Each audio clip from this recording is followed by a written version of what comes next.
¿Os apetece un viaje especial? ¿Una buena dosis de ingenio, de aventura, de fantasía y de calidad? Hola, soy Berna González Harbour y esto es ¿Qué estás leyendo?, el podcast de libros de El País. Hoy vamos a hablar de literatura y de exilio, de Sergio Ramírez y con Sergio Ramírez. Lo hacemos a partir de su nuevo libro, El caballo dorado, un alarde de imaginación, de dominio del lenguaje y del humor a partir de personajes que nos van a llevar a mundos muy diferentes, desde la antigua Transilvania hasta Nicaragua, pasando por París, Viena, Estambul. Bienvenidos y bienvenidas a este podcast en el que los únicos algoritmos somos nosotros.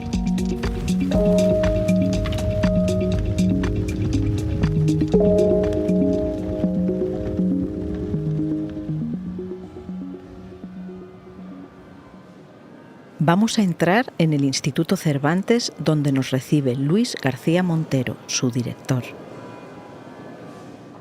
Hola, Luis. ¿Qué tal, Berna? Hola, qué maravilla, ¿qué es esto? Bienvenida. Mira, esta es la Caja de las Letras del Instituto Cervantes. Sabes que este edificio se levantó en 1910 como Banco de España del Río de la Plata y hay una gran caja de caudales. Bueno, pues el Cervantes convirtió la caja de caudales en Caja de las Letras y las antiguas cajas de alquiler se convierten en cajas en las que los grandes creadores de la literatura, del arte, de la música, pues dejan un legado para que sirva de herencia para las generaciones posteriores. Y aquí está Sergio Ramírez desde que se le concedió el premio Cervantes. Bueno, a él venimos a buscarle. Claro. Espero que esté no solo su legado, sino él. Sí, claro. Que vamos pasando frente a Rubén Darío y Sergio tuvo también que ver con la entrega del legado de Rubén Darío que hizo la Academia Nicaragüense. Pasamos al lado de Falla, al lado de Juan Ramón, de Antonio Machado y llegamos al lugar donde está Sergio Ramírez. Mira, ahí lo están abriendo precisamente. 2 llaves. ¿Por qué tenéis 2 llaves? Porque en las antiguas cajas de alquiler, donde se dejaba pues dinero negro, documentos secretos, hacían falta 2 llaves, la del depositario y el de la institución. Entonces tenían que quedar conjuntas para abrir, y aquí te están abriendo, antes de que él lo vea, el legado de Sergio. Iban a ese cuartito con su caja privada, hacían y luego volvían a cerrar. O sea, lo que habrán visto estas cajas, ¿no? Pero sobre todo dinero. Sergio, una carta para Rubén Darío y unos documentos de Rubén Darío de su época, no solo de escritor, sino también de diplomático, con la firma original de Rubén Darío. Y bueno, es un legado muy emocionante que une la memoria de Rubén Darío y la memoria de uno de los grandes de la literatura hispanoamericana, nicaragüense, como Sergio. Qué maravilla. Hola, Sergio. ¿Qué tal, Berna? ¿Cómo estás? Bueno, hemos llegado a la Caja de las Letras del Instituto Cervantes de Madrid, un lugar mágico en el sótano de este edificio que fue la cámara acorazada del Banco Central y donde hoy se guarda el legado de grandes figuras como García Márquez, Pedro Salinas, Ida Vitale, Elena Poniatowska o tú mismo. Sergio, ¿por qué me has traído aquí? Bueno, aquí estamos a cubierto, ¿no? Las bóvedas acorazadas guardan valores metálicos. La gente de dinero metía antes sus valores, sus acciones, sus joyas. Y ahora están las joyas del idioma aquí, efectivamente, ¿no? Yo he presenciado muchas ceremonias donde los escritores depositan sus legados, algunas veces manuscritos, otras veces objetos de su oficio, lápices, blogs de notas. Y me parece que un recorrido por este santuario es un recorrido por la lengua, ¿no? Por los entreveros de la lengua.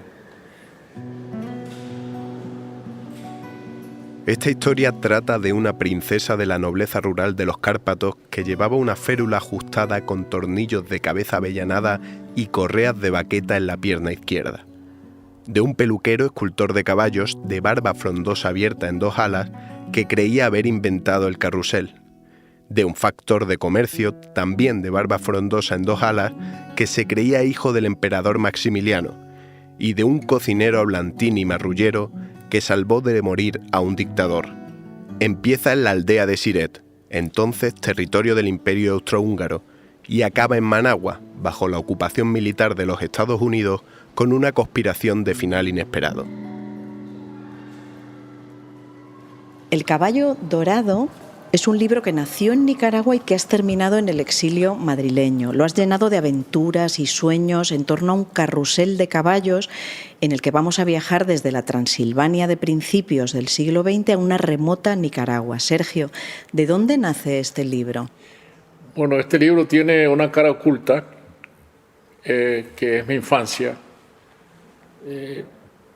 Yo vivía enfrente de la plaza municipal del pueblo y tenía a mi padre una tienda en la esquina, frente a la plaza, frente a la iglesia. Y para las fiestas patronales del Cristo Negro, de la Santísima Trinidad, había una feria y llegaba el carrusel, llegaban los caballitos, como decíamos entonces. Y para mí era una fascinación escuchar en las madrugadas el ruido del camión que traía desarmado el carrusel y presenciar cómo se armaba este carrusel, cómo se ponían los travesaños, se elevaba el palo mayor, se iban ensartando las traversas, hasta que se iba vistiendo totalmente. Y esa es una operación que quedó en mi memoria, y hay una referencia a las partes que tiene el carrusel en el libro que no es más que un repaso de mi memoria de niño alrededor del carrusel. Entonces esta es la parte oculta del libro y yo diría lo que lo motiva, es decir, mi homenaje a los carruseles. Uh-huh. Pero tú lo traes desde Transilvania, no vamos a contar todo el contenido, pero inicias el viaje en esa Transilvania y lo vas a llevar a Nicaragua. Claro, las personas que manejaban el carrusel para mí eran misteriosas, porque iban y venían con el carrusel, eran extranjeros, y entonces en base a ese misterio de quienes manejaban el carrusel, creé este personaje de la princesa de Transilvania, que termina siendo la dueña de este carrusel y por razones, digamos, que podríamos llamar políticas, ¿no?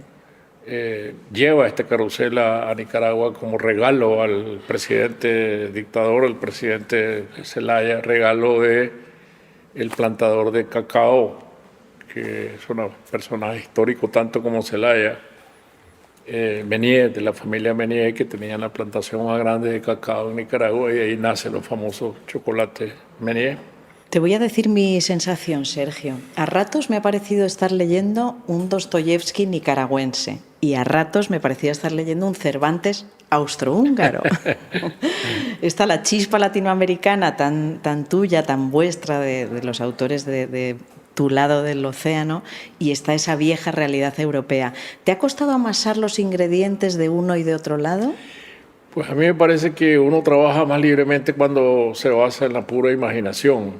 Y este libro comienza en un sitio donde yo nunca he estado, que es el pie de los Cárpatos, en el viejo imperio donde fue, ahora es Rumanía, y entonces era el imperio austrohúngaro, la región de Siret. Y me gustó a mí imaginar las cosas absolutamente desconocidas e ir insertando lugares geográficos con fantasías que podríamos llamar librescas, ¿no? Es decir, todo lo que está en las fábulas, todo lo que está en los viejos libros del siglo XVIII, del siglo XIX, estos personajes bastante estrafalarios como el príncipe dueño del castillo, la princesa que tiene un defecto en la pierna, el barbero, el peluquero del pueblo que es inventor de caballos y cree haber inventado lo que ya está inventado, que es el carrusel. Este viaje luego hacia Bucarest, no, yo tampoco nunca he estado.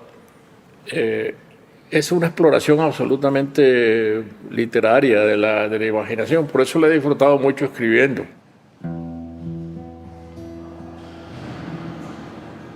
Ya quedó dicho hace tiempo.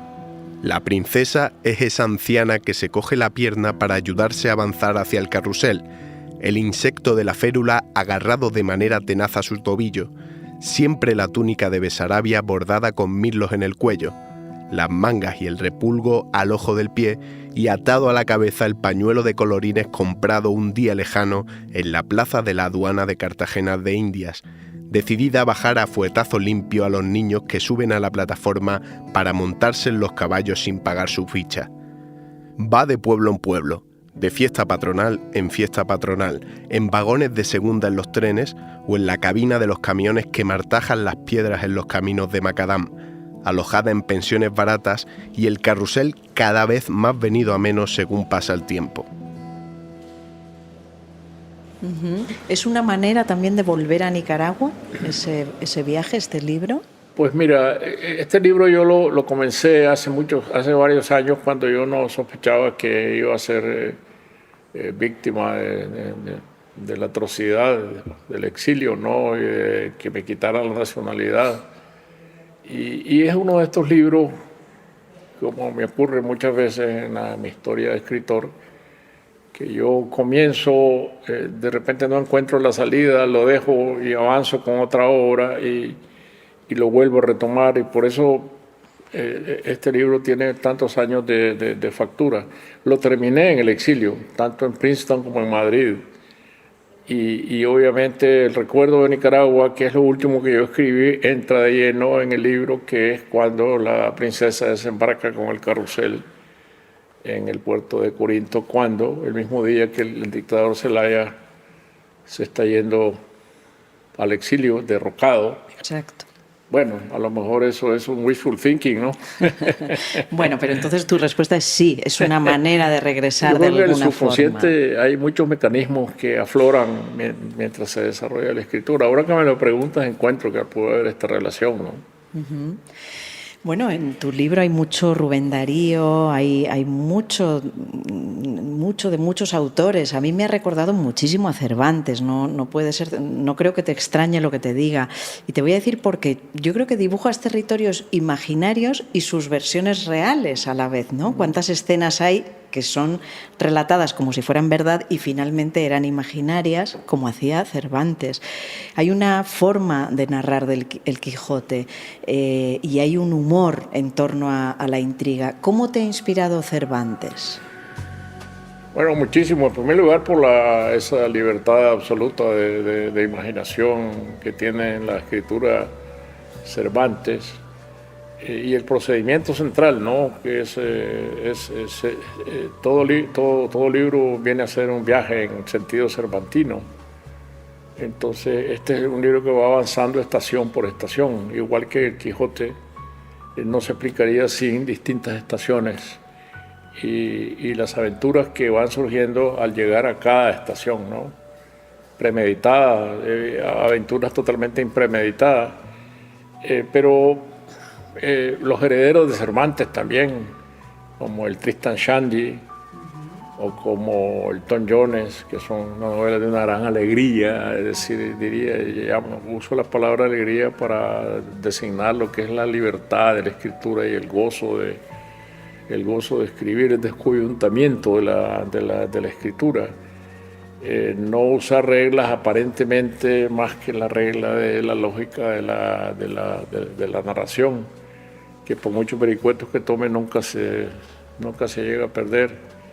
Y me acordaba también de Machado de Asís, que es un heredero directo de la modernidad de Cervantes, porque si pensamos en el escritor más moderno de todos los tiempos, viene a ser Cervantes, no solo moderno, sino postmoderno, ¿no? Porque es el que abre la novela a todas las posibilidades.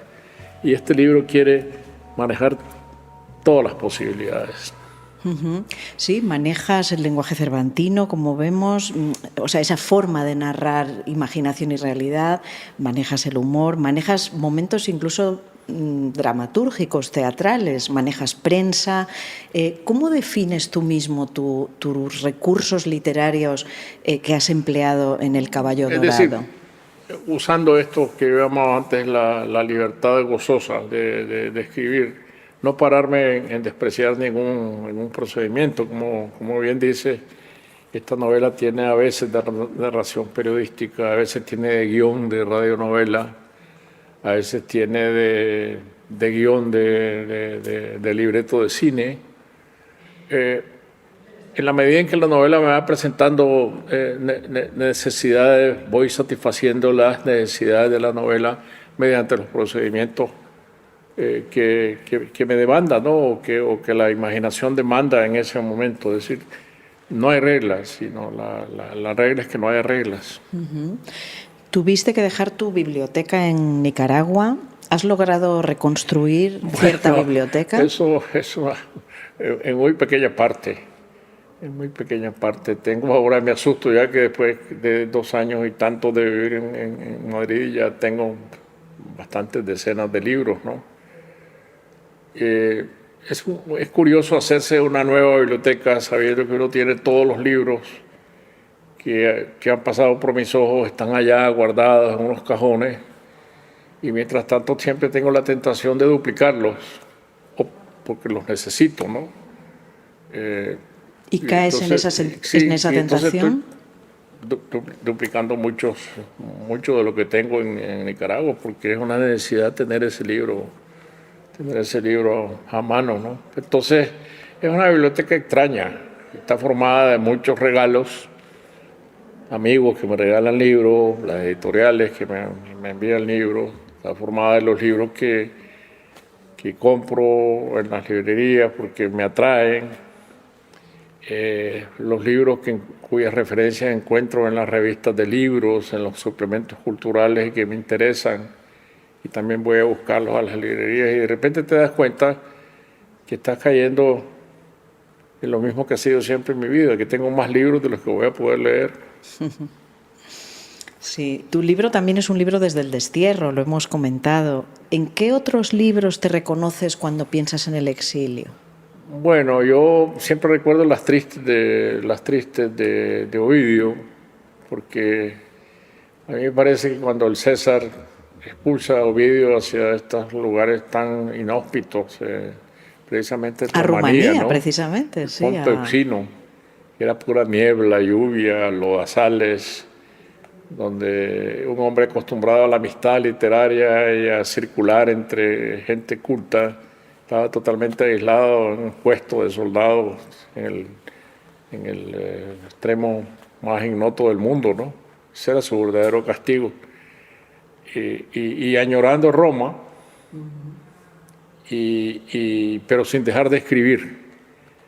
Y de ahí resulta un libro tan hermoso como es Las Tristes, que es un lamento, ¿no? sobre la patria perdida, ¿no? Pues con esa referencia yo comienzo a pensar en los escritores en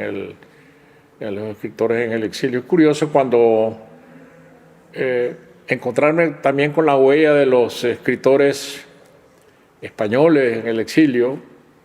Me ha impresionado siempre tenerme frente a una placa en la Universidad de Vermont donde enseñó Pedro Salinas. O encontrarme con otra que recuerde el paso de Juan Ramón Jiménez por Maryland. Yo me tocó dar 2 semestres de seminario literario en la Universidad de Maryland, en College Park, junto con José Emilio Pacheco, éramos colegas, y enseñábamos en Jiménez Hall, que es el edificio, se llamaba así en homenaje a Juan Ramón Jiménez, que había enseñado allí, pero también me he encontrado sus huellas en Puerto Rico, las huellas de Pablo Casal en Puerto Rico también, o en el cementerio marino sí, ¿dónde está Pedro Salinas? En San Juan. En San Juan. Sí, es uno de los cementerios más hermosos del mundo, si es que se puede presentar. pensar en cementerios con paisajes, no sé quién va a disfrutarlos, ¿no? Entonces estas huellas me atraen mucho, ¿no? Las huellas de los exiliados.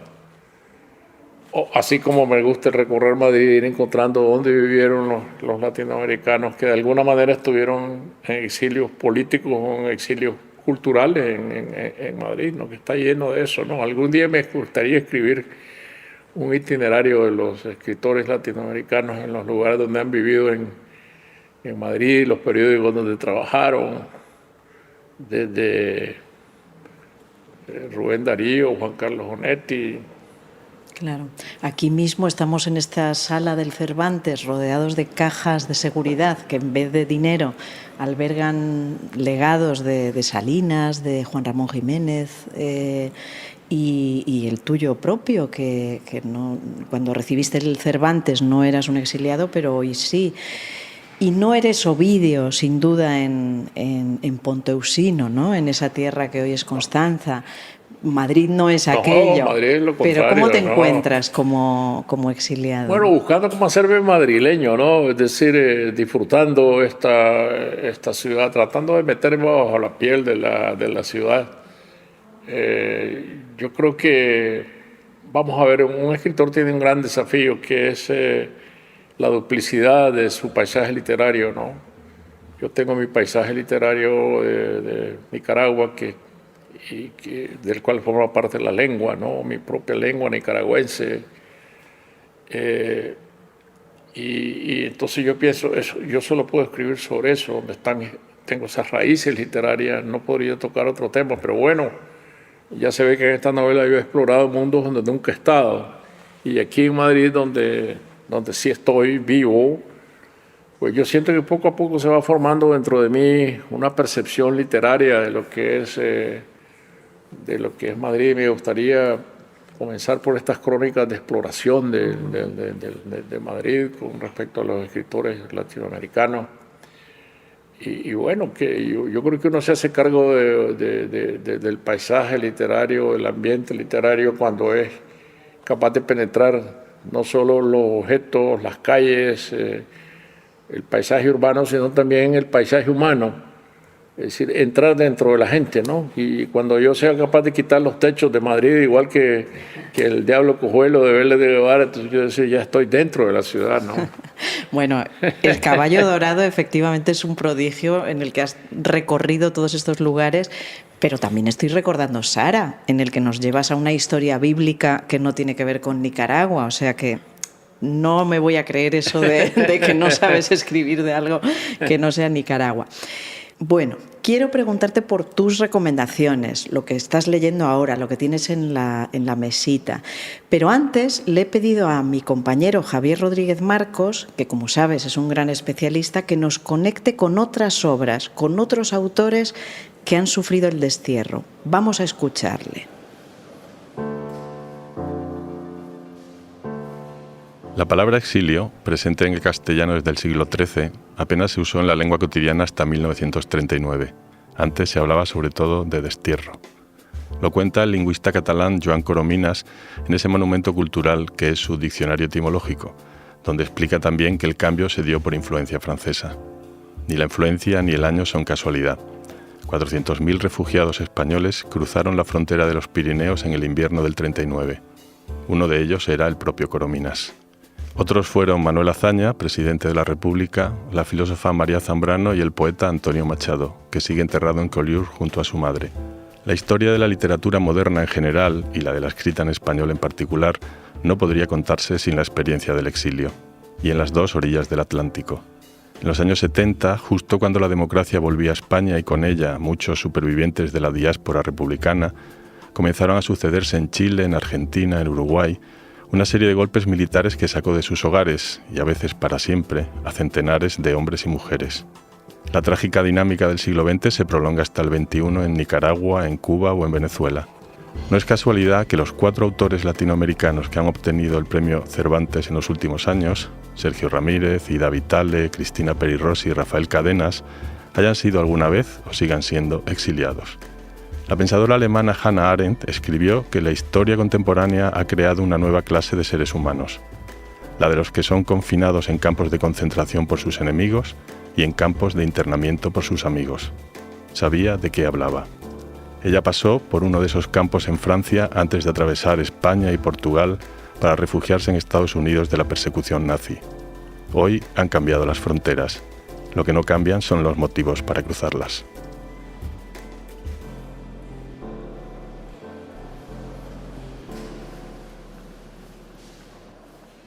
Y ahora sí, vamos a ver qué estás leyendo tú.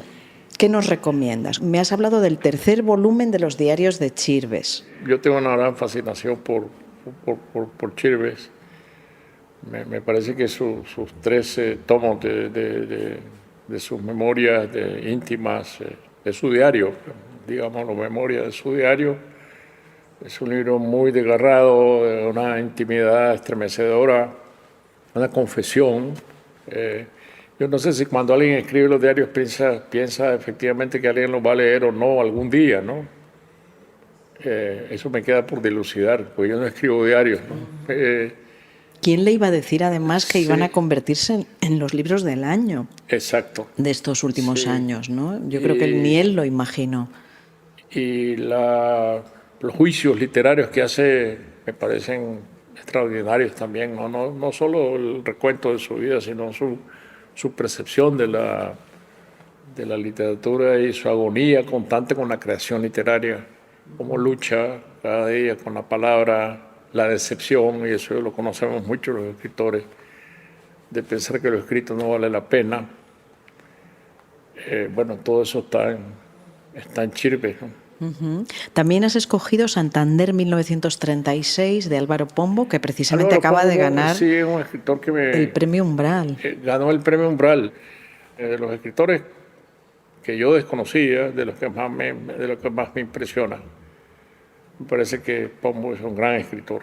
Y todo este ciclo de sus novelas, memorias, infancia, está muy bien completada en esta última novela sobre Santander. Uh-huh. ¿Nos quieres hablar también de Prophet Song, de Paul Lynch, que ganó el último premio Booker? Sí, ese es el que estoy leyendo en este momento. ¿Una distopía? Es una distopía, sí. Me parece que... Bueno, yo leo los Booker Prize porque son los Booker, ¿no? Hay veces me decepcionan, hay veces no. Pero yo estoy leyendo con mucho interés este libro, sí. No está en español todavía. Creo que todavía no sé si está traducido, sí. Me lo regalaron para Navidad uno de mis hijos, sí. Uh-huh. El mago del Kremlin, también querías hablar. También me impresionó este libro por la paralelo que hace con la figura de Putin y con los consejeros de Putin, con los consejeros secretos de Putin, que tiene consejeros secretos como Pedro el Grande, ¿no? Igual la estructura de poder en Rusia uno descubre que sigue siendo... Seguramente como Ortega también, sigue siendo, ¿no? La misma, sí, claro. Y es una conspiración, y es un libro fascinante para mí, sí. Y finalmente nos querías hablar de Quincas Borba, de Machado de Asís, que también estás leyendo. O releyendo, quizás no, porque yo siempre he vuelto así como vuelvo a Cervantes y a los que mencionábamos antes, a Tristan Shandy y a Tom Jones, que es esta novela de la explosión de la vida, de la libertad de escribir, pues a mí me fascina Machado de Asís porque es un escritor de finales del siglo XIX que hace posmoderna la literatura latinoamericana. Los hispanohablantes a veces segregamos el portugués y decimos la literatura latinoamericana, pero nos olvidamos del portugués. Y decimos, bueno, la literatura moderna o la literatura se comienza a escribir en español con el Periquillo Sarmiento de Fernández de Lizardi. No, la literatura narrativa se comienza a escribir con Machado de Asís en el siglo XIX y es ya un libro muy moderno de una alucinante experimentación y de ruptura de ruptura de moldes con las memorias de Blas Cubas. que es una novela narrada por un muerto. Uno se encuentra, abre el libro y se encuentra que un libro está siendo narrado por dedicado un muerto. al gusano. Exacto, que lo ha corroído. Ese es un gran desplante narrativo en esa época. Claro. ¿Lo lees en portugués? ¿En brasileño? Sí, también, sí. O sea, que ya nos has hablado de libros que estás leyendo en inglés, en portugués y, por supuesto, en Yo castellano. no hablo los idiomas, sino que los leo. Muy buena idea.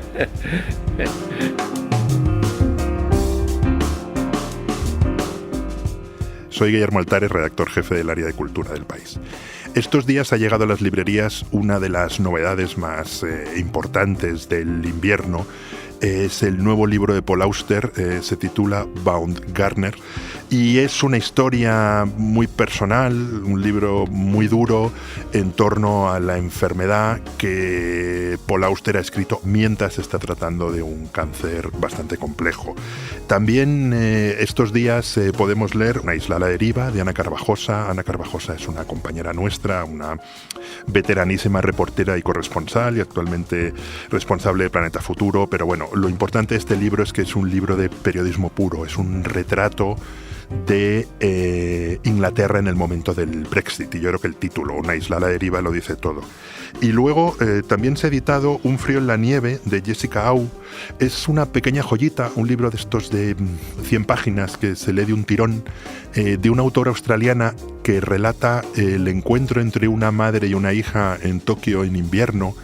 Y más allá de una descripción de Japón, bueno, el libro contiene una historia familiar muy, muy interesante.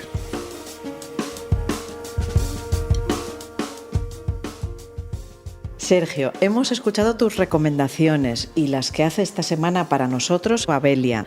Estamos acabando, estamos en el corazón del Instituto Cervantes y me encantaría que lo hiciéramos con unos versos que nos conecten con este lugar tan poderoso. Tú dejaste aquí, en la caja número 722, nos la ha enseñado antes Luis García Montero, un legado de Rubén Darío, poeta también muy presente en tu libro. Era una cajita que tenía tierra del jardín de su casa y una primera edición de Cantos de vida y esperanza. ¿Qué te parece si nos lees precisamente el soneto a Cervantes que contiene este poemario? Sí. Horas de pesadumbre y de tristeza paso en mi soledad, pero Cervantes es buen amigo, endulza mis instantes ásperos y reposa mi cabeza. Él es la vida y la naturaleza, regala un yelmo de oros y diamantes a mis sueños errantes.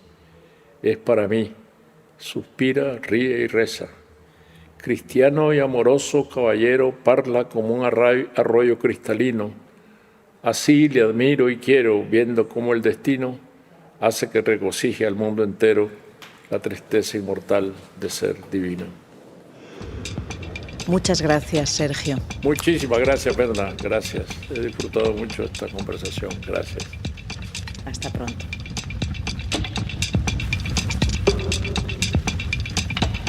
¿Qué estás leyendo? Es el podcast de libros de El País. Lo presenta y edita Berna González Harbour, con dirección de Silvia Cruz La Peña. La realización es de José Juan Morales, la edición de Ana Rivera y el diseño de sonido de Camilo Iriarte. Pronto volveremos con otro libro, otro tema y otro podcast. Gracias por escuchar.